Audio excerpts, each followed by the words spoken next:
I was just helping her out. That's what I kept telling myself as I stood there, keys in hand, rain soaking through my jacket, watching a stranger struggle with a car that refused to start. If I had known that moment would bend the course of my life, I might have hesitated. I might have walked past, but then again, maybe some doors only open when you're not looking for them. It was one of those evenings that settles heavy on your shoulders. Work had been brutal. Another reminder that effort doesn't always equal reward. I was 32, divorced for 2 years, still learning how to be alone without feeling empty. The parking lot outside the grocery store was nearly deserted. The kind of place where the yellow lights buzz and flicker like they're tired of shining. That's when I saw her. She was standing beside an old silver sedan, hood up, phone pressed to her ear, her shoulders tense. She wore a long wool coat, charcoal gray, elegant in a quiet way, and her hair, dark with streaks of silver, was pulled back into a loose knot that the wind kept teasing apart. She looked frustrated but composed, like someone used to handling problems herself. I walked past at first. I don't know why. Maybe habit, maybe fear of awkwardness.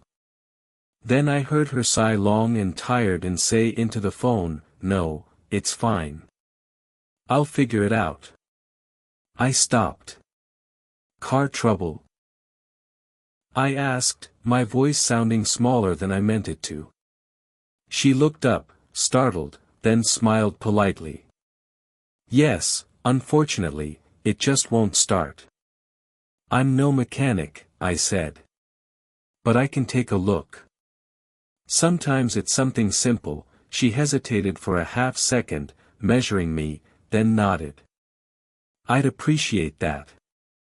Up close, I noticed her eyes, soft brown, alert, curious. She looked to be in her late 50s, maybe early 60s, but there was a calm strength about her that made age feel irrelevant. I leaned over the engine, checked the battery connections, asked her to try the ignition. Nothing. A soft clicking sound and silence. "Battery's dead," I said. "Do you have jumper cables?" She laughed, a warm sound that cut through the cold. "I do not. I keep meaning to buy some. I can give you a jump. My car's right there." Relief crossed her face. "Thank you." "Really?" As the cables hummed and the engine finally roared to life, she exhaled like she'd been holding her breath all day. "You just saved me," she said. "Happy to help," I replied, shrugging like it was nothing, even though something about her gratitude settled deep in my chest. "My name's Elena," she said, extending her hand. "Daniel." Her handshake was firm, confident. We talked for a few minutes. Small things. She was heading home from picking up groceries for her neighbor who'd had knee surgery. I told her about my job at a logistics company, how I'd moved to the city after the divorce. When she thanked me again and got into her car, I assumed that was it. A moment of kindness exchanged and gone. But life doesn't always follow assumptions.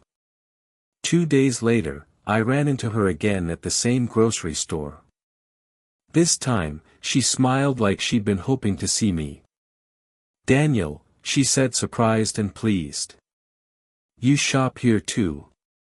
"Seems so," I said. "Car behaving perfectly," she replied. I bought jumper cables the very next day. We laughed and something easy unfolded between us. She asked if I'd like to grab a coffee sometime as thanks. I almost said no. Old habits, old hesitations, but something told me to say yes. Coffee turned into conversation. Conversation turned into hours. Elena told me about her life in careful pieces. She'd been married once, widowed at 45, no children, a career in architectural consulting that she'd built slowly, patiently. She spoke about buildings the way some people talk about music, with reverence and intimacy. I found myself listening more than talking, which was rare for me.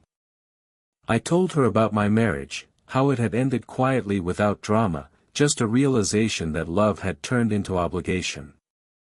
I admitted I felt stuck, like my life was on pause while everyone else moved forward. She didn't interrupt. She didn't offer platitudes. She just listened. When we finally stood to leave, the sky already dark, she touched my arm lightly. "I'm glad we met," she said. "So am I." I told myself it was friendship. That's what it felt like at first. We met for walks, for coffee, sometimes dinner. She introduced me to art galleries I'd never noticed, to books that made me rethink things I thought I understood. She had a way of asking questions that weren't invasive, but impossible to dodge. "How do you define success?" she asked once as we sat on a park bench watching children feed ducks. "I guess stability," I said. "Security," she nodded. "That's important, but is it enough?" No one had asked me that before. I started looking forward to her messages. I caught myself smiling at my phone like an idiot. Still, I kept a careful distance, a line I told myself I wouldn't cross. She was older, much older. People would talk. I didn't even know what she wanted. Then one evening, everything shifted. She invited me to her place for dinner.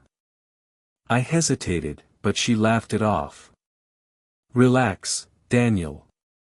It's just pasta." Her apartment was warm and inviting, filled with books and framed sketches of buildings from around the world. Soft jazz played in the background.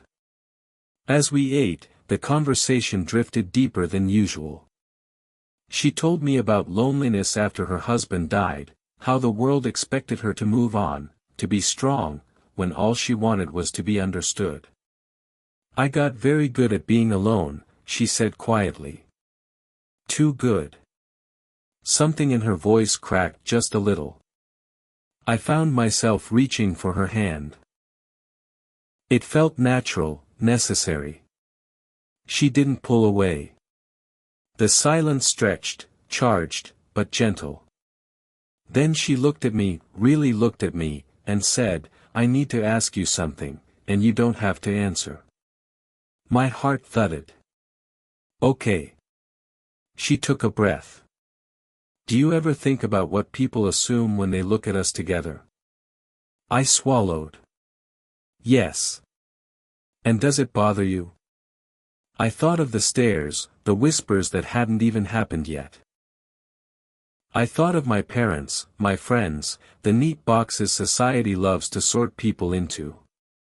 "It scares me," I admitted, "but not because of you." She smiled, a sad, knowing smile. "Good." That night, when I left her apartment, I knew something had changed. I just didn't know how far it would go. We didn't rush into anything. Weeks passed, then months. Our connection deepened quietly, steadily. We supported each other through work stress, family obligations, bad days. She encouraged me to apply for a promotion I didn't think I deserved. When I got it, she celebrated like it was her own victory. Still, there was a question hanging between us, unspoken but heavy. It came out one afternoon as we walked along the river, leaves crunching underfoot. She stopped suddenly, turning to face me. "Daniel," she said, voice steady, but eyes searching. "I need to be honest with you." I nodded, bracing myself. "I'm in love with you." The words landed softly, but their impact was anything, "But I don't expect anything," she continued. "I know the difference in our ages is significant. I know what people will say. I just needed you to know. My chest felt tight. I loved her. The realization had been there for a while, waiting for me to catch up. But love, I'd learned, wasn't always enough to quiet fear. I care about you deeply, I said. More than I've ever expected to. I don't know how to navigate this. She nodded. That's fair. We kept walking, the conversation unfinished, but honest. A few weeks later, during dinner at her place, she asked me the question that would echo in my mind for you. If this story touched your heart, please like, comment, and subscribe to Kind Soul Stories. And tell us in the comments where you're watching from. Your story matters here.